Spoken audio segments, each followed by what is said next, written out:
I'm not gonna lie. As I sit here and record this, I honestly never thought that I would actually be talking about this character getting into Smash. And I don't mean that in a negative way. I mean that in the best way possible. We are living, we are in a timeline right now where the Doom Slayer has a chance to get into Super Smash Bros. And that's insane to me. And that's what I'm going to be talking about today. I'm going to be talking about the case for the Doom Slayer to get into Super Smash Bros. Ultimate. Now, the Slayer is a character who has gotten a lot of support recently. He was never a character in speculation up until, I would say, around Pass 1. Around the time when Pass 1 was coming out, people were speculating all different characters, and of course Bethesda came up, mostly due to an interview that Pete Hines, the president of PR and marketing, had done a few years ago, where he had mentioned the fact that they had talked to Nintendo about Super Smash Bros.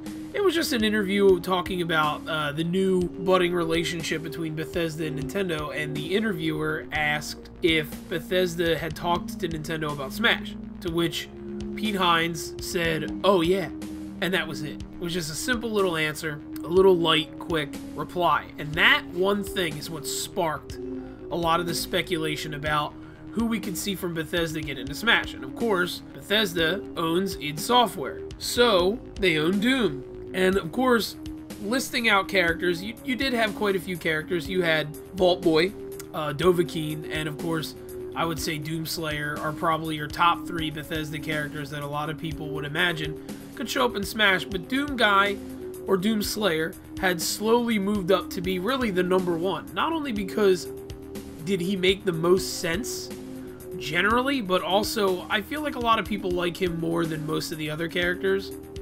But we'll get to that a little bit later. We'll touch on all that in a little bit. First, let's talk about the Doom Slayer in general. Doom debuted in 1993 and was an early first-person shooter that had debuted on the PC. It was actually on the old, it ran on Microsoft DOS back in the day. The game was actually free to download, at least the first episode or so was, and it really took the world by storm. A lot of people got really into it. They loved it.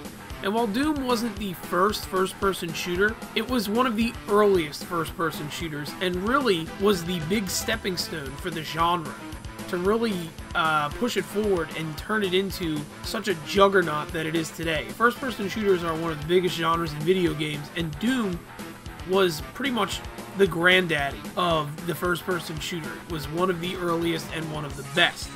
And Doom, of course, would be ported to multiple different consoles. It would be on the SNES, it would be on the PlayStation, it would be on the Sega. So Doom saw a lot of ports, and it was huge back in the day. The main protagonist of Doom is the Doom Slayer, or the Doom Guy, depending on who you're talking to. And he is effectively a space marine who slaughters the hell out of demons.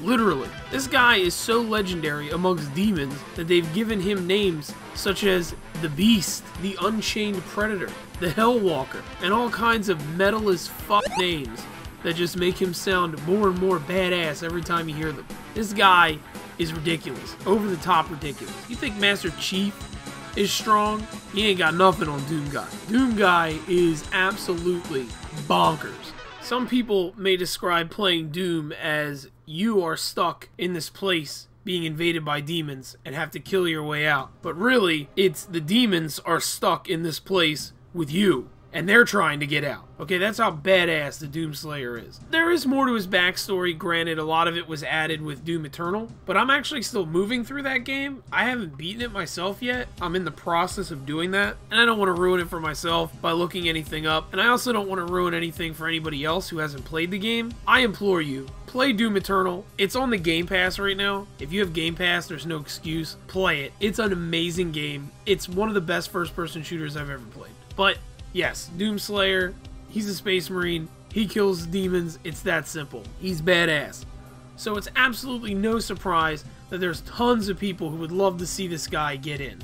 He represents a lot that we have not seen in Super Smash Bros. Of course, the biggest thing is the first-person shooter. There aren't a lot of first-person shooter games represented in Super Smash Bros.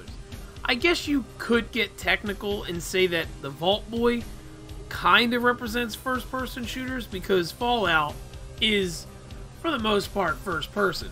But the series itself was never central as a first-person shooter, and generally Fallout is a role-playing game, so I don't know if I would really consider it a true FPS. Doom, on the other hand, is 150% a first-person shooter. So the Doom guy would really be the first representative of a first-person shooter game in Smash. And in a way, he would probably be one of the most important ones to include because, again, Doom was one of the first FPS games. It has a lot of history in the gaming industry. And it's got a lot of history with Nintendo. Doom was on the SNES. The Doom games actually were on Nintendo consoles for years. In fact, the Nintendo 64 had an exclusive Doom game, Doom 64. So the Doom series actually has quite a bit of history with Nintendo. So it would actually make a lot of sense to see Doomslayer if we get a first-person shooter rep for it to be him. It does fit quite a bit. The history is there, the relationship with Nintendo is there, and of course Bethesda now has a new growing relationship with Nintendo, so putting the Doomslayer in Smash would make sense. And of course, the last thing to mention is the fact that the new Doom games are on the Nintendo Switch. Both Doom 2016 and Doom Eternal will be released on the Nintendo Switch sometime in 2021. So there's certainly a lot going on with the Doom series to justify getting it in Super Smash Bros. Of course, we did, again, get the Vault Boy costume in Smash, which pretty much 100% confirms that Bethesda has had some sort of contact with Nintendo over Super Smash Bros. Because we got the Premium Mii outfit. Right then and there, Bethesda already has some representation already. So it's possible that we could see something more for them. And while it is possible that we could see a character like Dovahkiin show up instead of the Doomslayer, there's enough characters in Smash already with swords, and I don't know why, but I just feel like Sakurai and Nintendo would want to reach for a different kind of character from them. And I just feel like Doomslayer's the guy. Again, the history is there. Plus, I mean, I'm relatively certain that Sakurai has played Doom. The man plays every video game under the sun, so I am sure that he has played Doom at least once in his life. And I can't help but imagine that he's the type of guy that if he was going to add a character that would represent the shooter genre, I just feel like he would definitely go for a character that represents the earliest versions of those games, because that's just the type of guy that Sakurai is. Of course, the last thing to mention in Doom Guy's favor is the infamous Kakamalo leak. This was a picture leak that had come out during speculation for Pass 1, where we saw two Mii outfits, one wearing a Mallow hat from Super Mario RPG, and the other one is wearing a Cacodemon hat, which is from Doom.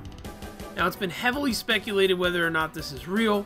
It has yet to be proven fake, but it also has yet to be proven real. But it's very, very significant in the fact that if it is, in any way, shape, or form, real, well, there's Doom right there, represented in Super Smash Bros., which kind of gives a nice big boost to Doom Guy's chances.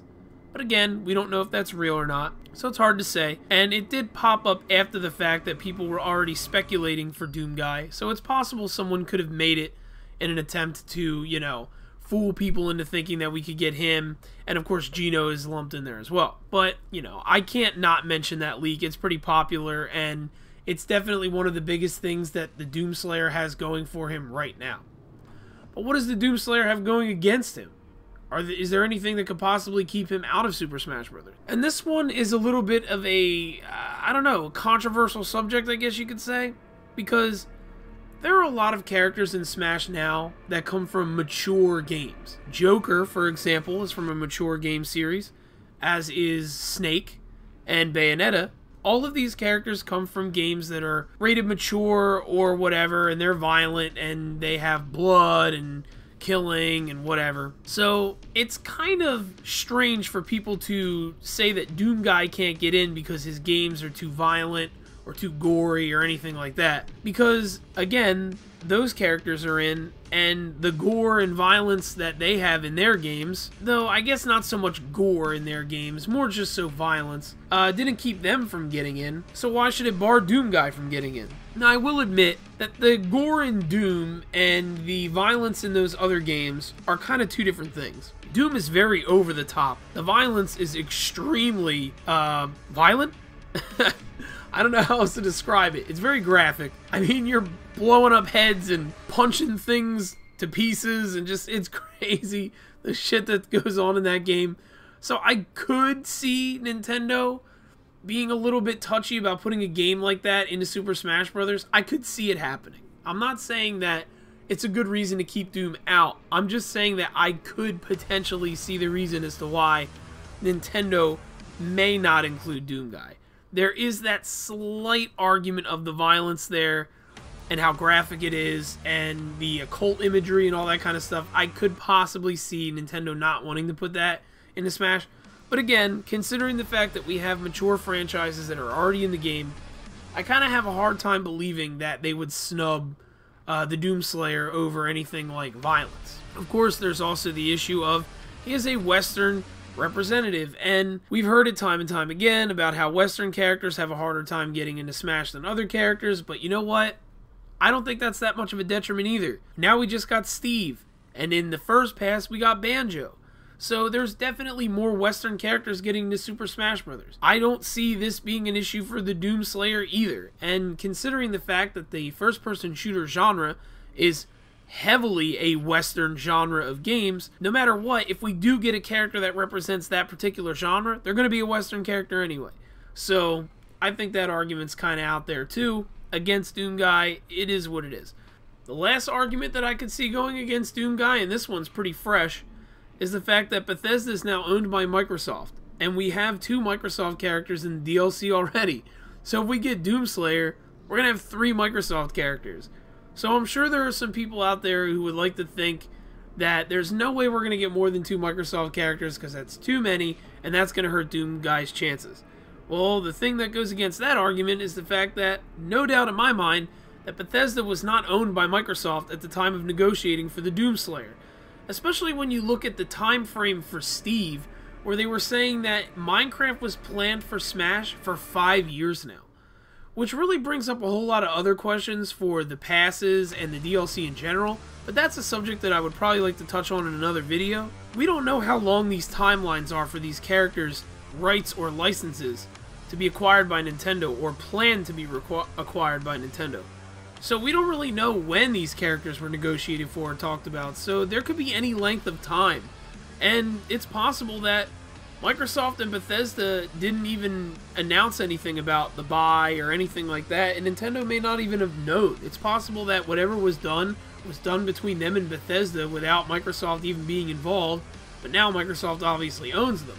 So it's definitely going to be interesting to see what happens with that. But those are really the only good reasons I could think to argue against the Doomslayer, and they're not even really that good of reasons anyway. If anything, it seems like now is more possible for the Doomslayer to get in than ever, especially with, again, the Microsoft character thing. I don't really see Master Chief getting in. He was a character that I was really high on for a while, but now I feel like, yeah, I'm definitely on the side that I don't believe that Nintendo and Microsoft planned on putting 3 characters initially into the past that were theirs, but now I feel like they're going to get that anyway because the Doomslayer is going to kind of be like, he was already planned for the past, but he wasn't planned as a Microsoft rep at the time. I don't know. It's definitely going to be an interesting situation. But, what are your thoughts on the Doomslayer? Think he's going to get in? Think he has a chance? You think maybe he has no shot at all and people are definitely overestimating his chances of getting into Super Smash Bros.? Why don't you let me know down in the comments below. If you like this video, give it a like. Feel free to share it. If you really like this video, feel free to subscribe. I put out gaming videos every single week. I talk about a number of different subjects, though I do focus a lot on Nintendo. I like to talk about all different games and all different companies that I really enjoy. I just want to thank, again, everybody who's watching my videos and subscribing. It's absolutely awesome that I'm getting support from such really nice people. I've talked to so many friendly people. I have to say that They say that when you're going to start a YouTube channel that you're going to get a lot of hate and there's going to be a lot of negativity and you have to kind of take it in stride and really sort of block it out. But to be honest with you, I have had some extremely positive experiences. Most of my experience on YouTube has been absolutely positive, and I have to thank all of the people who are watching my videos, commenting, and subscribing. You guys are just absolutely amazing. I have some of the best people commenting and subscribing on my videos ever. I mean, I have one of the best fan bases on YouTube. What can I say? If I can call it a fan base. But I just want to thank you guys again for everything. I really, really do appreciate it. It means so much to me. It means more than you ever could know. Thank you so much for watching. Have a safe day, and bye-bye.